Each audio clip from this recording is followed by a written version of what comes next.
Yo, salut, donc on se retrouve pour une nouvelle vidéo, j'espère que vous allez bien. Donc aujourd'hui ça va être le Peugeot 3008, donc on va refaire le pare-choc que j'ai niqué avec les putains de rampes.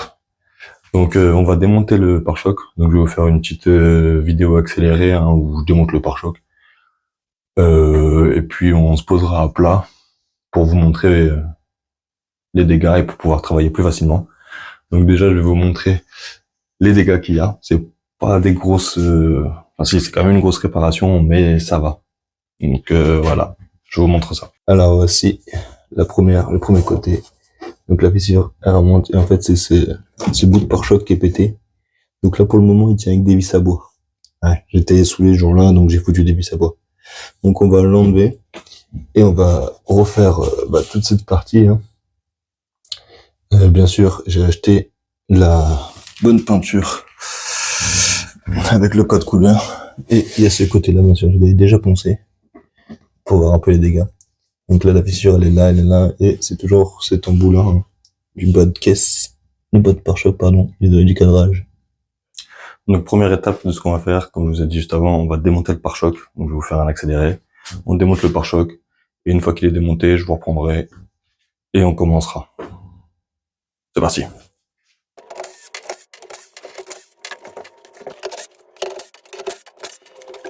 Bon, on commence à démonter le pare-choc, mais la plupart des vis sont foirées. J'ai même pas besoin de forcer que ça nous a pété. Et ça c'est tout ceux du dessous. Hein. Donc j'espère que le reste n'a pas pété. On démonte un peu toutes les vis qu'on voit.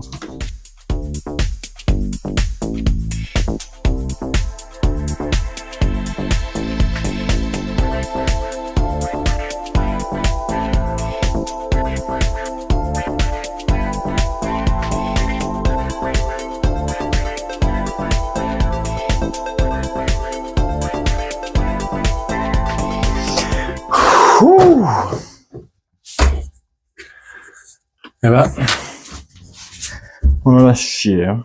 La première fois que j'ai un pare-choc aussi chiant, mais pourtant, il n'y a pas beaucoup de vis. Et j'en ai pété plein. Tout ça, c'est ce qui était en dessous. Ils sont tous pétés. Tellement rouillés. Bref, on va continuer. Et en attendant, je vais profiter, parce que j'ai une fuite de liquide de refroidissement.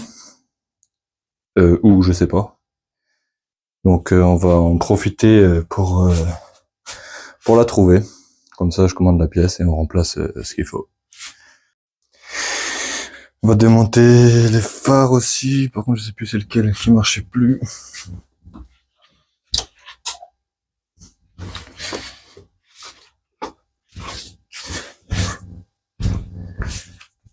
Et celui-là. Pour remplacer l'ampoule. Pendant que je suis là, on va tout démonter.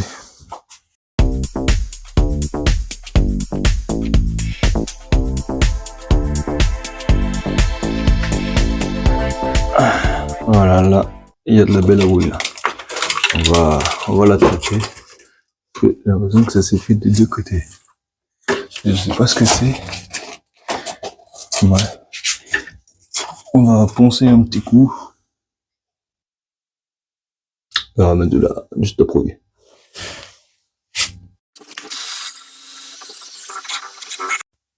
Donc hop. On a poncé. Un petit coup de un petit rouille là.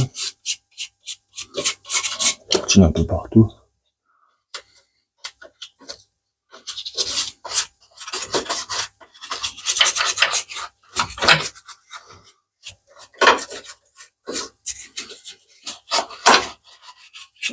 C'est vrai que quand je l'avais acheté sur le contrôle technique, il y avait juste de la rouille. Et je l'avais jamais traité. Qu'on en profite, hein, qu'on soit en dessous. On va mettre un petit coup d'anti-rouille.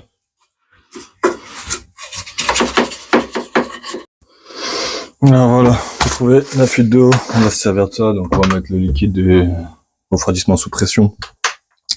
Et on va voir d'où ça coule, et puis on aura trouvé la fuite. Ça fait un petit moment que je l'ai et que je me suis pas penché dessus. C'est un kit que j'avais acheté il y a un petit moment. Je me suis servi que 2 fois pour des liquides de refroidissement.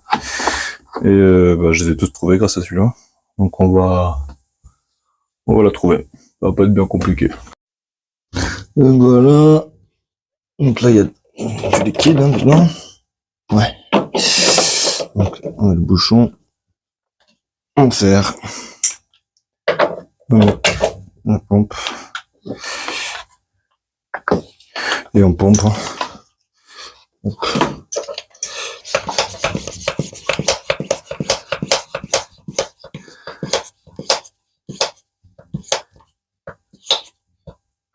Alors un peu plus de barres. Et maintenant on cherche la fuite. Donc pour trouver la fuite, là on voit qu'il y a des gouttes qui tombent ici. Mais je vois pas d'eau. Parce que ouais, toute l'eau là. C'est que de l'eau ça. Même pas de l'huile. Bon, je sais que j'ai dit que je trouvais toujours la fuite avec ça, mais j'ai beau pomper, parce qu'elle me bouffe de l'eau. Hein. Je dois en mettre, ouais, allez, tous les 2-3 mois, je dois en mettre. Et là, j'ai beau pomper, et je vois rien qui goûte. Donc, c'est pas normal. Parce que même en dessous, hein, c'est sec. Il y a rien. Donc, je sais pas où elle passe, l'eau. Enfin, pas où elle passe, je sais. Mais je veux dire, je sais pas où elle se barre. Donc, est-ce qu'elle s'évapore ou est-ce que j'ai un joint de culasse? Ça, c'est la surprise. Mais bon.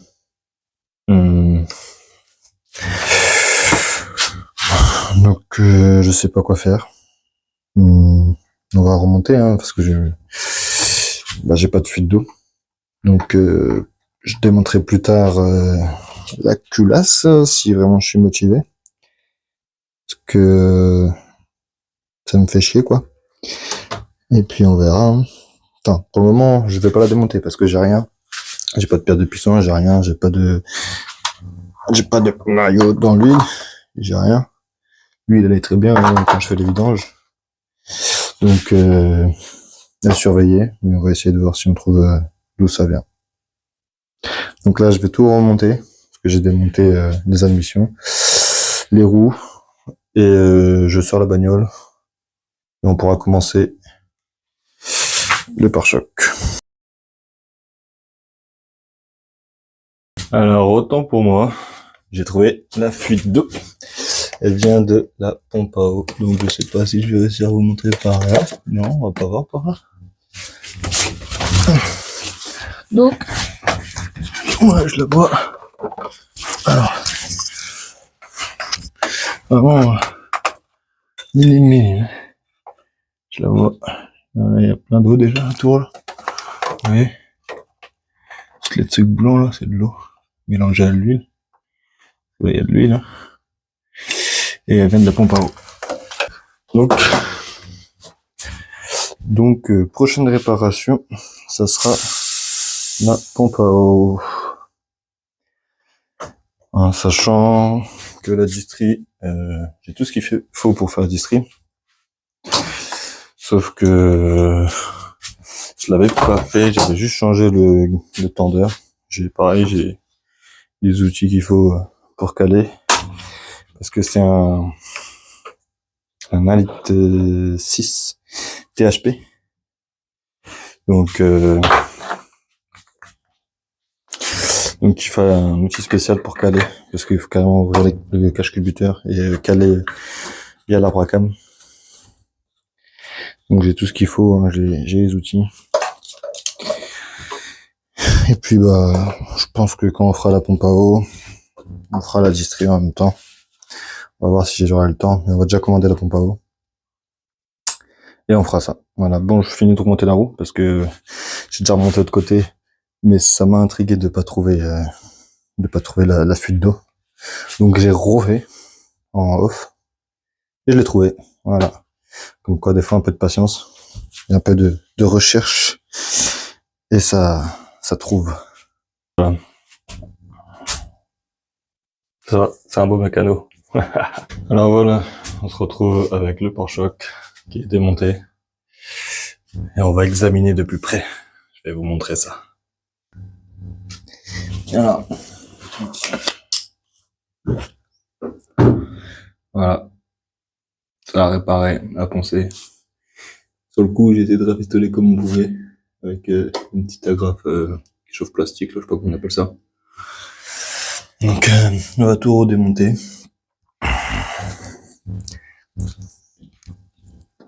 Et de l'autre côté. Voilà. Et là, on voit des vis à bois. Ouais, j'étais vénère. J'avais envie de pleurer, donc j'ai foutu des vis à bois. Donc, on va réparer le pare-choc. On a tout ce qu'il faut. J'ai du mastic. J'ai du vernis 1K brillant pour faire la peinture. Enfin, le brillant de la peinture. Et là, j'ai la bande de peinture. Donc, c'est du bleu abyss, du KPSC. Donc, ça va être la première fois que je vais faire de la carrosserie. Hein. Donc, ça va être marrant. Et là, c'est un pot de peinture hein, qui me reste. Donc, ça, c'est pour faire une petite retouche au pinceau et trucs comme ça. Donc, voilà, on va voir ce que ça donne. Donc, on va déjà commencer. On va enlever les vis à bois et on va poncer. Pour commencer, on va le poncer la peinture. Et puis voilà. Donc, pour commencer, on enlève les vis à bois. Voilà. Voilà, je peux tirer dessus, ça va venir, parce que j'avais foutu de la colle hein, pour que ça tienne. Donc on va tout enlever.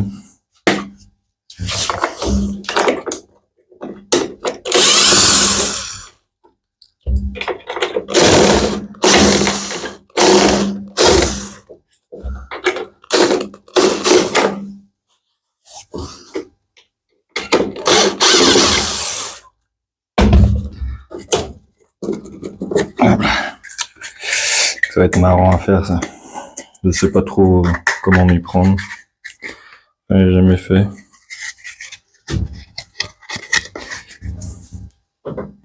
Je vais peut-être trouver ça là pour pas niquer plus de pare-choc. Je pense que je vais laisser les vis à bois et foutre le mastic par-dessus. Ouais. Ouais. Beaucoup de réflexion hein, avant de s'élancer et de faire n'importe quoi. Voilà. Poncer déjà ici. Et en dessous, on s'en fout un peu.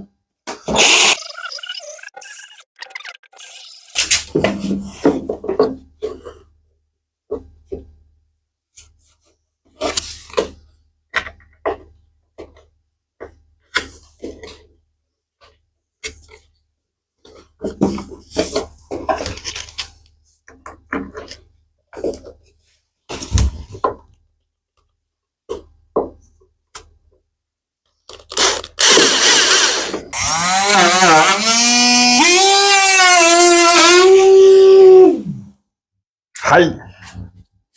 Ça a pété!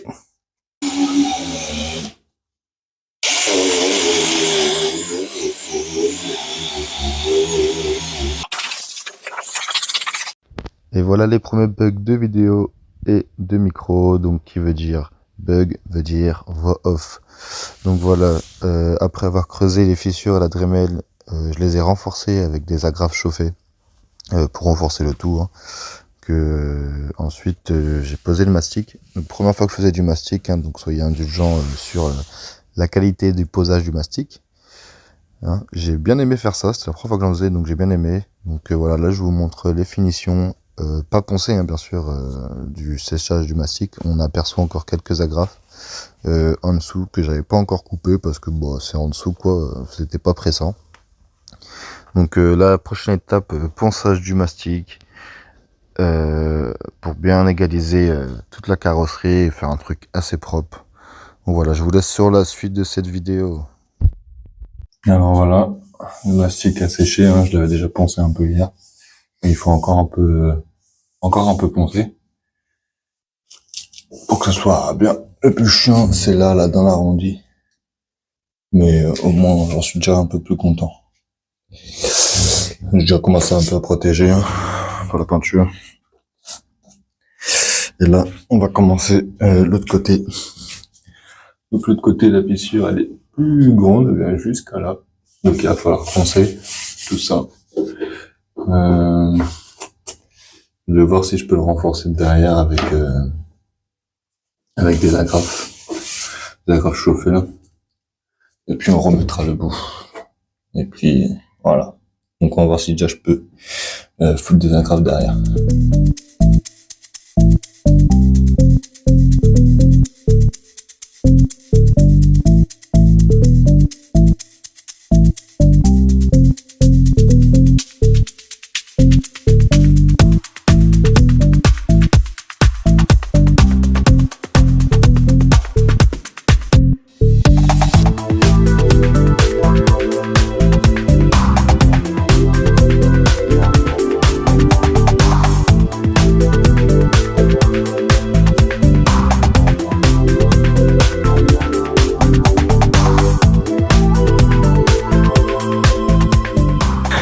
Donc voilà, tout est poncé. Il reste juste à poncer un coup les agrafes. Les pointes qui dépassent là, tac tac tac. À remettre l'autre bout, parce que je l'ai pas encore poncé le petit bout. Donc il reste ça à poncer. On remet mastic. Et puis on sera à la peinture.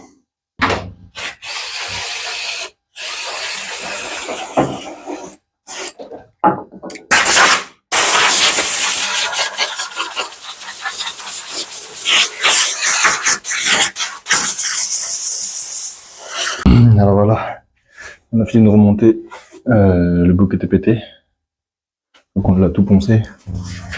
Là on va mettre coup de mastic, et après on reponce, et après peinture.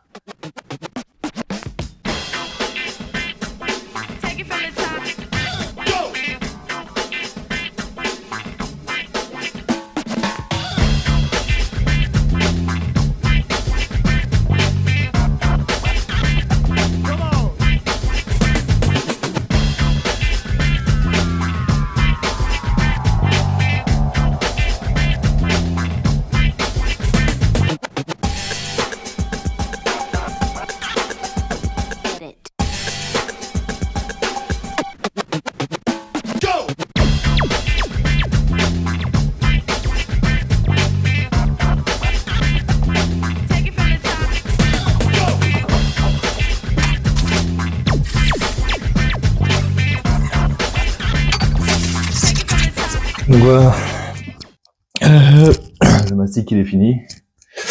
On a poncé au grain 150, 120, 180, 400, 800. Donc là, touché, c'est nickel. Donc là, on va tout protéger. Là, j'ai un peu commencé à protéger. Voilà. Voilà. C'est comme ce qui tient pas. Et puis on peint tout. Alors voilà, on a tout protégé, tout nettoyé, désinfecté.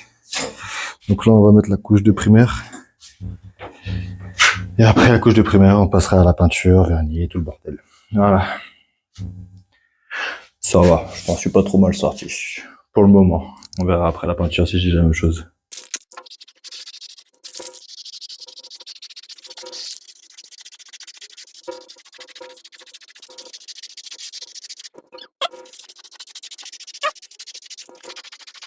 Voilà, première couche de primaire posée. Donc là, il y a une petite coulure, mais on va laisser sécher, on va reponcer.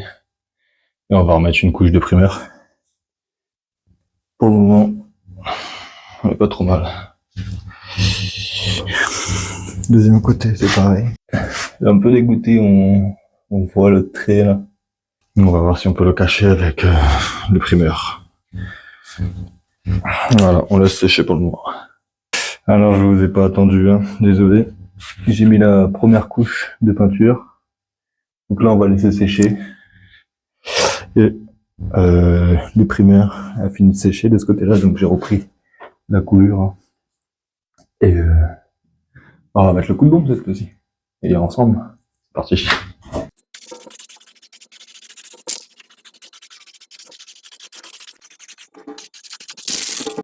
Donc voilà, deuxième côté peint.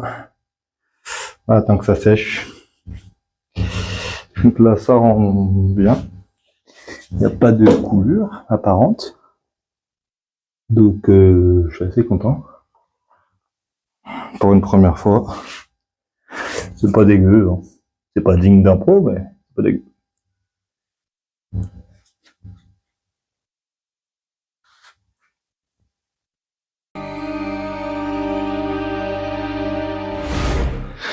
Alors là, c'est fini.